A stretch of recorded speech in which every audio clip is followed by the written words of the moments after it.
Tinapay mula sa langit. A daily morning devotion with CRC family.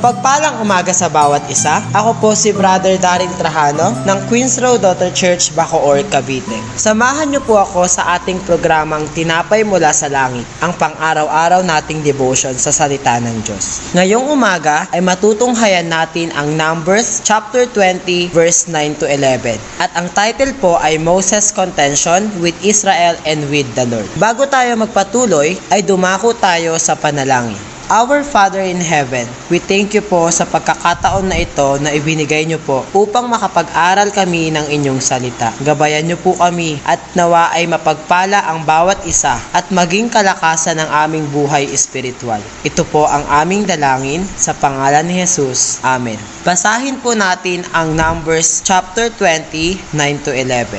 Sabi po sa verse 9, So Moses took the rod from before the Lord, just as he had commanded him. Sa 10 po, And Moses and Aaron gathered the assembly before the rock. Moses said to them, Listen now, you rebels, must we bring you water out of this rock? Sa 11, Then Moses raised his hand, and with his rod he struck the road twice, instead of speaking to the rock as the Lord had commanded, and the water poured out abundantly, and the congregation and their livestock drank. Sa panahon ng paglalakbay ng mga Israelita sa wilderness ay nakaranas sila ng kakulangan sa pagkain at tubig. At dahil dito ay maraming reklamo silang natanggap mula sa mga Israelita. Dininig ng Panginoon ang panalangin ni Moises at Aaron at binigyan sila ng instruction. Subalit imbis na sundan ni Moises ang instruction ng Panginoon na kausapin ng bato ay hinampas niya ito dahil sa galit ni Moises sa mga Israelita. Kahit na hindi sinunod ni Moises ang sinabi ng Panginoon, ay may lumabas pa ring tubig mula sa bato. Masasabi natin na we can relate sa nangyari kay Moises at Aaron.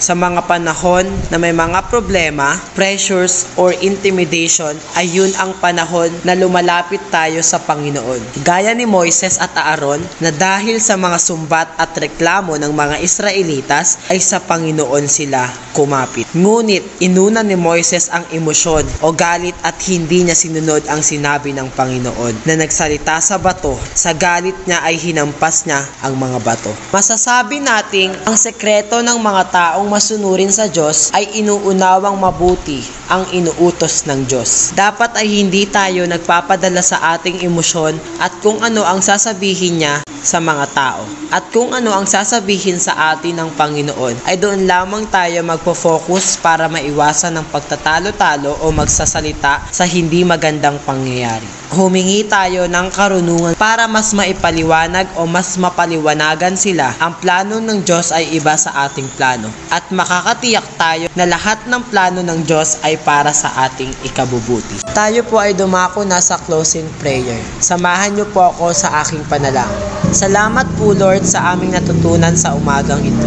Sa pagkakamali ni Moises sa hindi pagsunod sa inyong utos. Naging aral po sa amin na isundin kung anuman ang ipinapagawa niyo sa amin. At huwag pairalin ang emosyon o ipilit ang aming mga gusto. At alam po namin na ang plano sa aming buhay ay maganda. Pinupuri po namin kayo at pinapasalamatan. Maraming salamat po. In Jesus' name we pray. Amen. Maraming salamat po sa inyong pakikibahagi sa ating programa. Lagi po nating pagnilayan ang salita ng Diyos mula sa ating puso dahil lubos ang magiging kaunawaan natin dito. Muli niyo po kaming samahan bukas pagninilay ng kanyang salita dito sa Tinapay Mula sa Langit. Malaya po ninyong i-share ang video na ito upang kayo rin ay maging pagpapala sa iba. Pagpalain po tayong lahat ng Panginoon. Magandang umaga.